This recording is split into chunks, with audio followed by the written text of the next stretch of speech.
My name's Allen Hart, and today I've been invited down to, it's a special video today. I've been invited down to Geek studio by Adam, and we're going to look at just a little bit of an insight into renewable style technologies.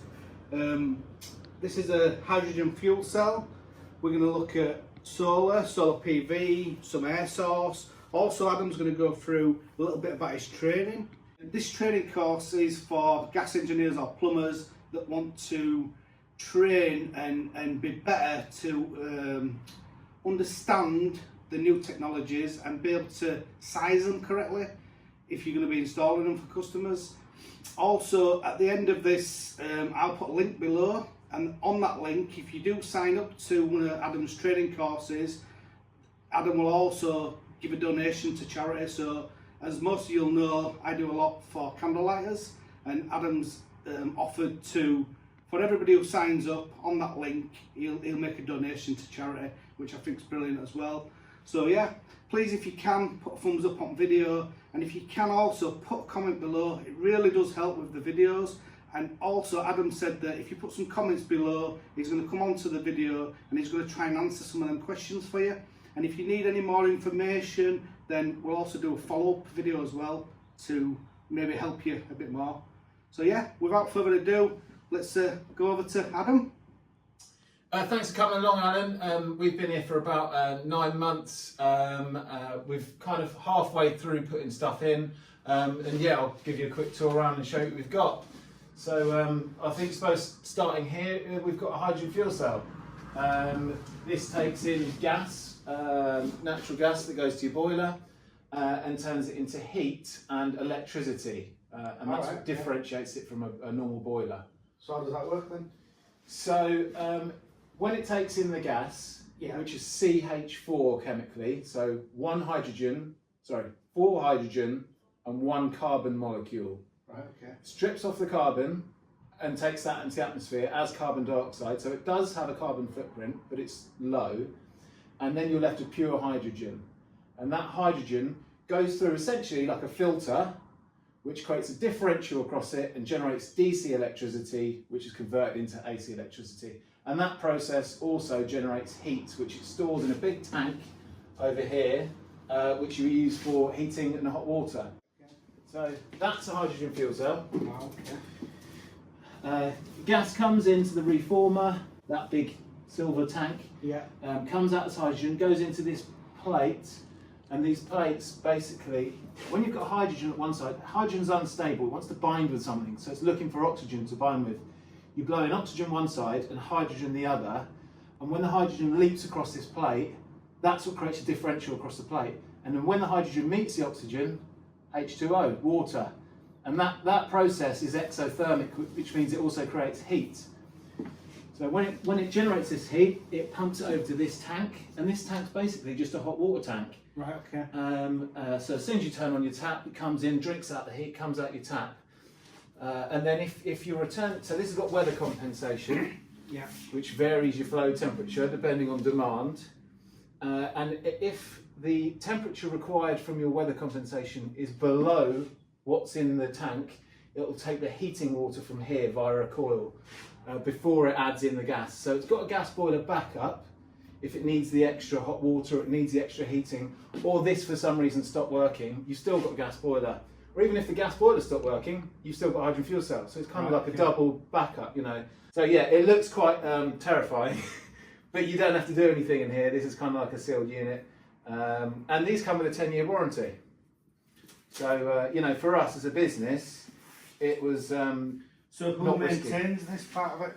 So these new ones need the annual boiler service, which can be done by any trained gas engineer, and the fuel cell service is once every 5 years, and that's 500 quid from Viessmann directly to maintain their warranty. So you'd only get this done once in the 10-year warranty, and then at year 10 you can choose to have another service for this if you want to keep on prolonging life, obviously. So, so what's the major benefits of having this over any other type of system? Okay, so the main benefit is what's known as the spark gap. And the spark gap is the cost price difference between your gas, which is around 3 pence per kilowatt hour, and your electricity, which is around 12, 13 pence per kilowatt hour. If we're making 13 pence electricity with 3p gas, obviously that makes economical sense. So you're getting cheap electricity. They were also getting, you did get feed-in tariff with this, which is where the government pays you money to have but that ended in April. All of that seems to kind of be disappearing. So yeah, your main thing is that you're getting cheap electricity. Turns out you save around £800–900 a year on your electricity and fuel bills. And that's what I've been saving at mine, but at my house I got the feed-in tariff as well, which made it extra worth it. Yeah. And the only other main benefit is obviously your carbon footprint. Now, although this produces carbon, this only produces 210 grams of carbon per kilowatt hour. And that measurement is how we measure how carbon intensive things are. If we didn't have this unit producing 750 watts per hour, you would have to produce an extra 750 watts per hour at the gas-fired fuel stations or power stations, and they produce at 500 grams per kilowatt hour. So 210 grams of carbon versus 500 grams of carbon. So this is, it's over halving the carbon intensity of that power. Yes, there's renewables in the grid, but renewables aren't managed. You can't control when, you can't switch on the sun or switch on this works at night. It works more in winter because you've got heat demand and you're drinking out the heat out of the buffer. If you imagine with solar panels, in the summer, you have a large yield of electricity produced. But you don't really need that much electricity in summer because you don't have the lights on. You're outside more. You don't have heating and things like that. So really, we don't really need the power in the summer. We need the power in the winter. And this produces in the winter. So it kind of, where we've got a curve in the summer from solar panels, this creates a curve in the winter, which is where the energy is needed. So they're kind of the main benefits as to why you'd have this. Could you connect solar to this then as well? No. Okay. Right, because if we solar preheated this, solar thermal preheated this, it would preheat that tank. And if this tank gets too hot, the fuel cell shuts down because it can't shed its heat. Right, okay. So you can't connect, that's one of the main kind of downsides actually. You can't make it part of a sort of bivalent system. You can connect it to a heat pump, which would be quite good because you'd be using the electricity from here to power the heat pump. So yeah, I mean, there's all sorts of different options with stuff like this. This is why I enjoy it, because it's like Lego, you can build whatever you can dream essentially. Yeah. So we don't know much stuff like this in Leeds. Mainly combi. I don't think this is normal for down here, but I'm just extra nerdy, so I just love it. What's the unique selling points for this? Why would I buy this? It was based a lot on returns. So especially when you have feed-in tariff, so you save 800 a year or around 800 a year on fuel. And then I get around £750 a year paid from the government because of the amount of electricity I produce. In fact, actually, every quarter I send in my electricity statement and they come back to me and question me, this can't be right, how have you produced this much electricity? And I have to go through a long-winded thing every quarter because it produces that much. Right. So it was on that. Since the feed-in tariff's gone, it does return, but it will take anywhere between kind of 3 years and 18 years. If you need to do a whole system and take out tanks in the loft and you're changing over to a 222 anyway, all you've got to make up is the difference between the cost of what the 222 install would have been and the cost of this. You don't need to pay back the whole thing because you need a boiler anyway. So that's the kind of gap that you've got to make up, not the cost of the whole thing. And to be installed, this is between sort of 13 and 17 grand, I would say. What's this Wiesmann thing over here then? Wiesmann 200? This is the indoor unit to that heat pump out there. Right, okay. Once we lift this off, this is even more empty. I didn't expect that. So in here, what you have is the heat pump outside. You've just got a hydro block basically. It's empty. So you've got a diverter in there for heating and hot water, a pump, and an immersion backup for if it gets really cold and your heat pump's struggling, the immersion comes on. So what's this then, Adam? This is a battery. This is an AC battery as opposed to a DC battery. We've got 5 kilowatts of PV outside, up on the south roof. Right. Okay. And you'll see at the front there's like a canopy. That's solar PV as well.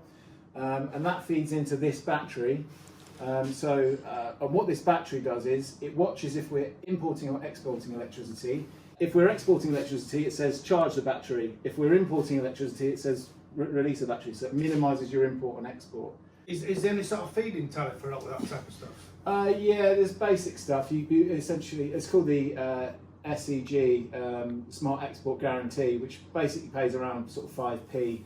They are going to be doing a variable rate export tariff, which will pay you more if you can feed in electricity when the grid is dirtier and it needs clean energy put in. So that's all to come, which will be really good for the Vitavala fuel cell unit, because that produces when we really need it at night time and when PV isn't feeding in and when it's not windy. So yeah, you can get some feed.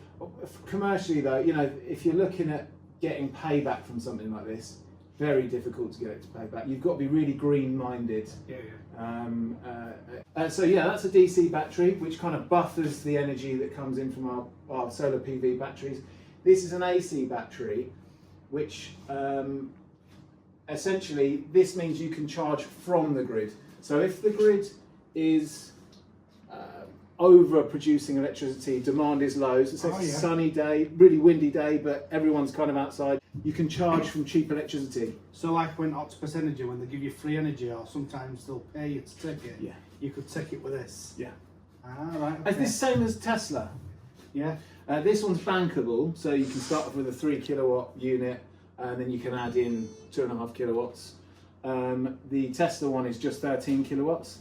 Now, Tesla's hailed as the ones to go for, but that's not necessarily what you want to do. The thing with batteries is, similar with boilers, you want to size them correctly. If you just put in a massive 13 kilowatt battery, which is what Tesla give, because it's more American market, you're only going to be topping that up and emptying out a tiny bit. You're not going to be releasing and absorbing 13 kilowatt hours every day. So that battery's not going to get its use. It's breathing, and then it will die in capacity over time. Whereas if you size your unit correctly, you can get the full usage out of the battery, empty it, completely deplete it, and completely recharge it, and that will keep your battery a lot more healthy. So yeah, there's a bit more education I think needed on these, because people are just going in lumping in extra Teslas thinking more's better, but that's never the case with energy efficiency. It's about sizing things correctly. So this is your PV panel. Yeah, so this is this up on roof. This is what's on the south roof, PV panels which generate electricity. On the wall below the PV panels we've got solar thermal. So solar thermal literally just takes the heat from the sun's rays in the form of radiation and puts it into these tubes in here.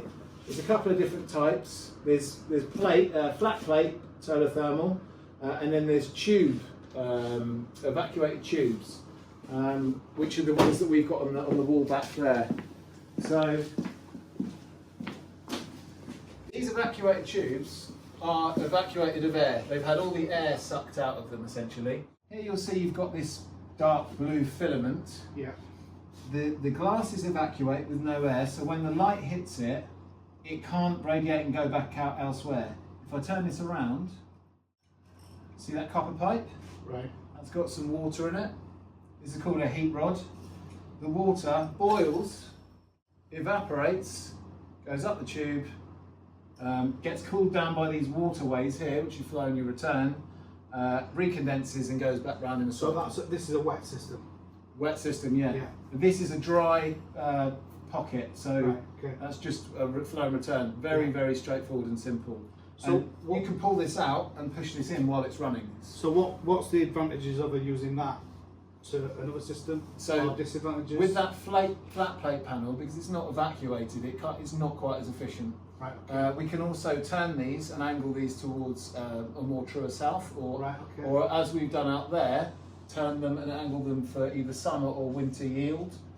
So for the summer, you'd want to angle more upright. For winter, you'd want to angle more sort of lateral, up to 15 degrees or down to 15 degrees. And that's what we've done here, because we've actually used solar thermal, not for hot water, we've got no hot water usage here, for heating, and I'll show you in a minute where we store that. We've got these on that wall. They're pitched, they're pretty vertical, but they're pitched about 15 degrees up for a winter yield, and then we take that to our buffer. So here we've got a pumping station. This pumps the water through those two little channels, down and through this coil. That obviously heats up this tank, and then our central heating return goes in here. The central heating flow, we've got an option of here, here, or out of the top, because we're doing some sort of experimenting and stuff like that. So the idea is that we're going to have another one of these tanks installed in the loft, that we can absorb so much heat in the days it is sunny in winter, that we can use that in our low temperature radiators, which are oversized radiators throughout the building. So hopefully we've got free heating. What we've got here as well is immersion. If we've got a sunny day and we've got surplus or even cheap rate electricity, which is coming soon, we can top up the top half of the cylinder and or the bottom or the top 2/3. What we've also got here is cold water mains in. This cold water main's coming in, comes out here, and that cools down the bottom half of the tank. It preheats our hot water, cools down this bottom half of the tank, which means the solar thermal works more efficiently. It then goes back in and absorbs any heat out the top. So we can get, you know, a good few showers out of this if we wanted to. It leaves this whole chunk for our heating, yeah, strips out the very hottest bit at the top, because this should be stratified in layers. You'll get obviously all this hottest bit up here, and it will slowly but surely degrade in temperature as you go down. And we're using that to our advantage, to pick out little bits of heat where we need it. There's a solar pumping station. This basically has a sensor up on the panel, one sensor up on the panel, and then it has one sensor in the cylinder here. If it's hotter up there than it is here, pump on. When it's hotter down here than it is up there, pump off. Very straightforward.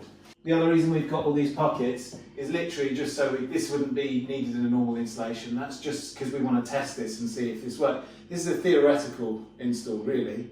I think we can get it to work, but it might take ages to put in the right amount of solar and the right amount of buffering and everything else. So do you get people to come here then? Is this like a showroom? The original idea was that we built a showroom, because the thing is with renewables, customers aren't really, it's difficult to kind of persuade them or trust them. And if you're a trader and you've just gone into someone's house and say, yeah, can I have 20 grand or something for this setup? And they don't really know where you live, and when you leave, they don't know if they can get hold of you. Well, our thinking is, they come in here, they can actually touch the stuff, not just look at leaflets, and they know if there's a problem, they know where to come. And then obviously since that, Heat Geek's kind of taken off a bit, and so now we're sharing it between Virtual Energy Showroom and Heat Geek Training Centre. So we will have people coming in, but the main thing with Heat Geek is the online training, which we're doing at the moment, which I can show you some of if you want to see. Yeah, good stuff. I can give you a premiere, it'll be a world first. So I'll give you a little rundown of the course we're just releasing now. No one's seen this before, so this will be a kind of an exclusive. Essentially what you do with this course is you log on to courses.heatgeek.com, you find the course, and then you go through different modules. So there's a welcome module, and the first module after that is called What is Energy? In here we've got, this is just a short video, this one. Normally they're between 15 and 20 minutes long.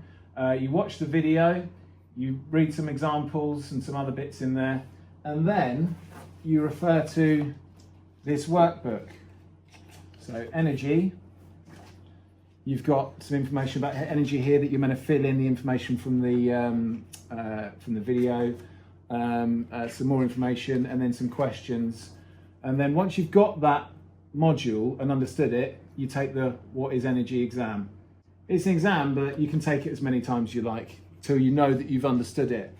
And those questions are very difficult, purposefully. We want to force people to go over onto the Facebook platform, which is where they get involved in what's called peer-to-peer engagement. Peer-to-peer learning has been proven to be the best way to implement, learn and understand information. Sharing and teaching others. Teaching, by far, makes you the most knowledgeable, because you learn how to simplify things and you have to deeply understand it before you can pass over the information. So we encourage people to get involved in and chat on the groups. And then, so you do that, and then you move on to the next one, which is heat loss calculations. If you have a look here, we've got a ton of information that you have to fill out and go through. Fill out all of that so you understand it. Take the test. And what's the reasoning for doing this course? Why would somebody want to do it? There's a bit of a thing with our industry where we've kind of forgotten how to heating engineer, and what we say is that kind of the combi boiler was a get out of education free card. People have forgotten how to pipe size. They've forgotten about pressure losses in systems, heat loss calculations, because you don't need to do any of that with a combination boiler. You just put it in and it works. Yeah. When we move over to heat pumps, that's not going to cut it. We're going to have an absolute disaster on our hands if people just have that mentality and start putting in heat pumps. They've got to understand how to size pipes, how to do a heat loss, different hydraulic ways of connecting into systems. What do you mean by that? Like plate to plate or roll-off headers? Or even a reverse return system for radiators, not between two units, but you know where your last radiator on the circuit is the first you put the return to, so you run an extra pipe to the end so it balances better. There's different ways of teeing into a system where you can split the load so it self-balances more. This is all the sort of stuff we go into in this course. And also, so there's 4 or 5 different types of buffer. Which buffer's best in which situation? There's a different answer for every situation, and you can only know that answer by knowing all the different variables about it. And that's the stuff we go into here. That's pressure loss, velocity, and this will turn someone from a basic heating engineer or even an advanced heating engineer and turn them into a master of heating engineering, hence the name of the course, Heating Mastery. And all of this that I'm going through now, this is only the first half of the course. And really what it's about is turning all the complicated academic jargon, where they like to make overly complicated words and make themselves sound self-important, and turn it into normal English that plumbers will understand. That's the biggest problem in our industry, that the people leading the way speak in an academic language. It's A, unnecessary, and B, not relatable. It's all about making it palatable so anyone can understand. And it is difficult, but at least it's written in English. And also there's a big support network as part of the course. Thank you very much for that, Adam. I hope you found this video of some use. As I say, please put some comments below. If you do want to know more, and if you want to train and enhance your knowledge, if you like, on bigger systems, pipe sizing, etc., please click on the link below. As I've said already, anybody who clicks onto that link, Adam's going to make a donation to charity if you sign up for his training course. So just check it out, have a look, see if it's something that might suit you. And yeah, thanks for watching, and thank you to everybody who helps and supports and likes and shares and all that good stuff. Thanks very much.